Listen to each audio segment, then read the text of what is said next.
आप देख रहे हैं इंडिया टाउन न्यूज, भारत की बात। अब देश में लगभग सभी जगहों के चुनाव निपटने के बाद देश की राजधानी कहे जाने वाली दिल्ली में विधानसभा चुनाव होने जा रहे हैं और इस बार होने वाले दिल्ली विधानसभा चुनाव में भारत की 3 अहम पार्टियों के साथ दीगर पार्टियां भी अपनी किस्मत आजमाती नजर आ सकती है। मगर ये चुनाव सही मायने 3 पार्टियां यानी कांग्रेस, बीजेपी और आम आदमी पार्टी के लिए बहुत महत्वपूर्ण रहेगा। दरअसल दिल्ली में चुनावी मुकाबला भले ही आम आदमी पार्टी और भारतीय जनता पार्टी के बीच दिखाई दे रहा हो, लेकिन इस बार कांग्रेस भी पूरी ताकत के साथ चुनावी मैदान में उतरने को तैयार है।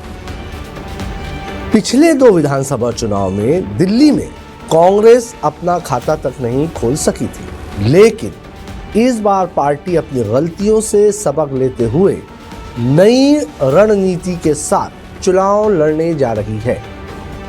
आपको बता दूं, दिल्ली में अगले कुछ दिनों में चुनाव का ऐलान होना है और फरवरी के दूसरे हफ्ते में यहां वोट डाले जाएंगे। मैं आपको बताता चलूं कि दिल्ली में विधानसभा की 70 सीटें हैं और आम आदमी पार्टी सभी सीटों पर उम्मीदवारों के नामों का ऐलान कर चुकी है, लेकिन भारतीय जनता पार्टी और कांग्रेस इस मामले में अभी पीछे नजर आ रही है। सवाल यह है कि कांग्रेस जितनी बड़ी चुनावी तैयारी कर रही है, क्या इससे उसे जमीनी स्तर पर भी कोई फायदा मिलेगा? ये सवाल है। इस खबर में हम इस पर ही बात करेंगे। नमस्कार, मैं हूं कमर गौस और आप देख रहे हैं मेरे साथ एक्सक्लूसिव विद कमर। और आज के एक्सक्लूसिव में है बात करूंगा दिल्ली विधानसभा चुनाव में किस्मत आजमाती सियासी पार्टियों की।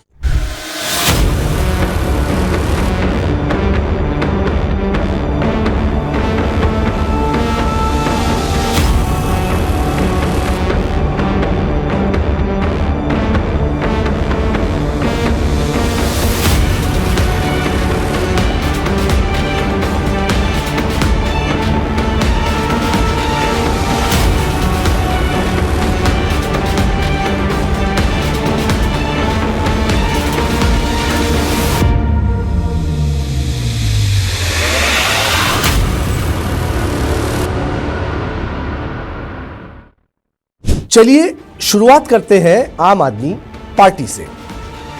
दरअसल दिल्ली में विधानसभा चुनाव के लिए माहौल बनने से पहले ही कांग्रेस को एक बड़ा झटका तब लगा जब आम आदमी पार्टी के राष्ट्रीय संयोजक अरविंद केजरीवाल ने ऐलान कर दिया कि उनकी पार्टी कांग्रेस के साथ किसी भी तरह का गठबंधन नहीं करेगी, जबकि कुछ महीने पहले हुए लोकसभा चुनाव में दोनों दलों ने मिलकर चुनाव लड़ने की बात कही थी।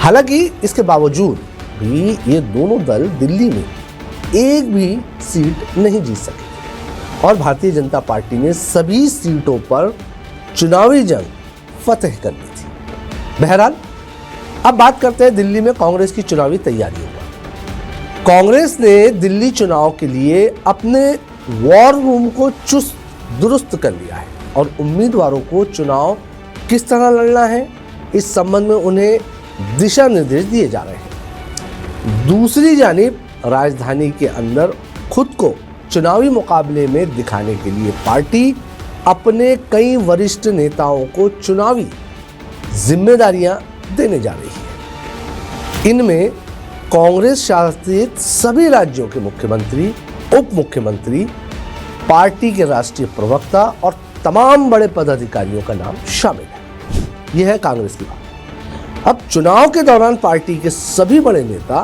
दिल्ली के प्रदेश कांग्रेस कार्यालय में प्रेस वार्ता करेंगे और दिल्ली के लोगों के लिए कई चुनावी गारंटियों का भी ऐलान किया जाएगा। पार्टी इस संबंध में अपना गारंटी पत्र भी तैयार कर चुकी है। वहीं कांग्रेस इस बार अपने बड़े नेताओं को आगे करने वाली है। कांग्रेस के सूत्रों के मुताबिक दिल्ली के विधानसभा चुनाव में कांग्रेस के सभी राष्ट्रीय नेता मोर्चा संभालेंगे। इसके लिए राष्ट्रीय राजधानी में बड़ी रैलियों से लेकर प्रत्याशियों के लिए छोटी छोटी चुनावी जनसभाएं करने का कार्यक्रम तय भी किया जा रहा है।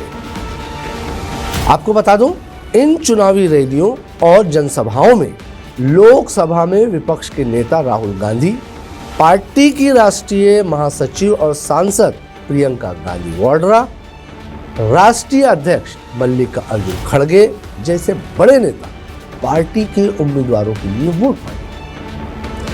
चुनाव के दौरान पार्टी के सभी बड़े नेता दिल्ली के प्रदेश कार्यालय में प्रेस वार्ता करेंगे और दिल्ली के लोगों के लिए कई चुनावी गारंटियों का भी ऐलान किया जाएगा, जिसके लिए पार्टी इस संबंध में अपना गारंटी पत्र भी तैयार कर चुकी है।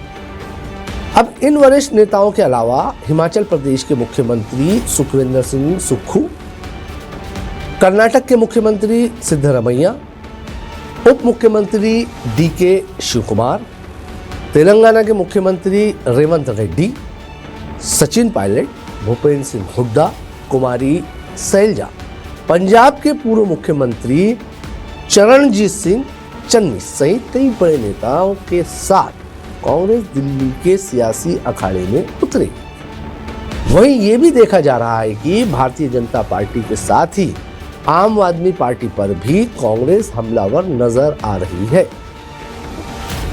पिछले कुछ दिनों में कांग्रेस के तेवरों को देखें तो ये साफ नजर आता है कि पार्टी भले ही इंडिया गठबंधन में आम आदमी पार्टी के साथ है, लेकिन दिल्ली में वो आम आदमी पार्टी को बख्शने के मूड में बिल्कुल भी नहीं है। पार्टी के वरिष्ठ नेता और दिल्ली कांग्रेस के पूर्व अध्यक्ष अजय मकान कई बार अरविंद केजरीवाल पर हमला कर चुके हैं और उन्हें राष्ट्रीय विरोधी तक बता चुके हैं।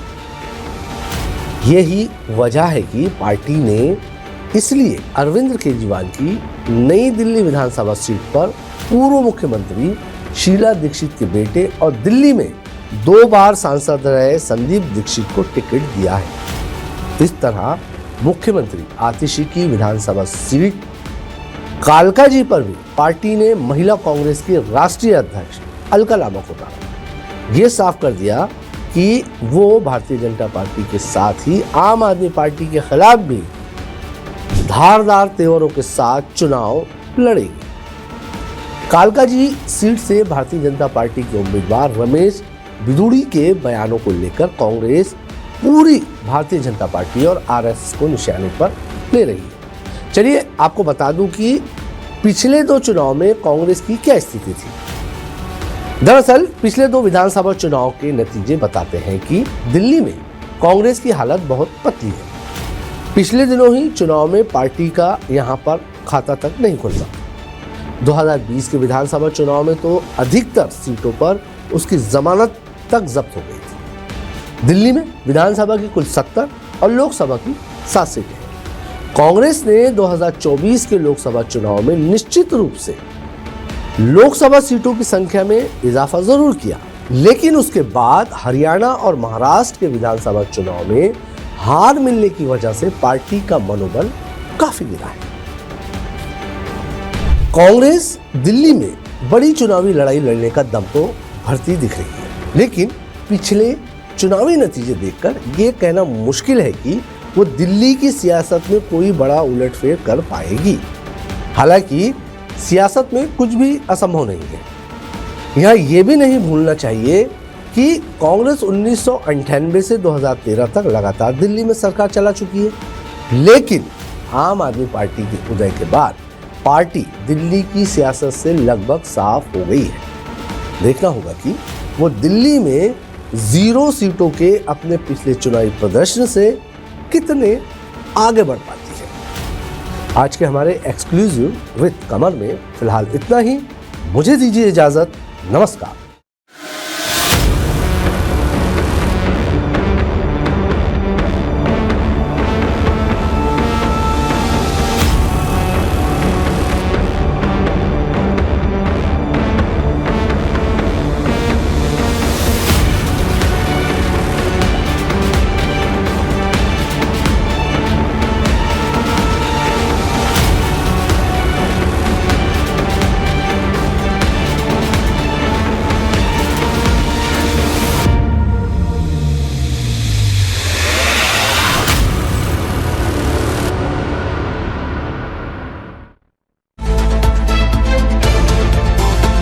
आप देख रहे हैं इंडिया टाउन न्यूज, भारत की बात।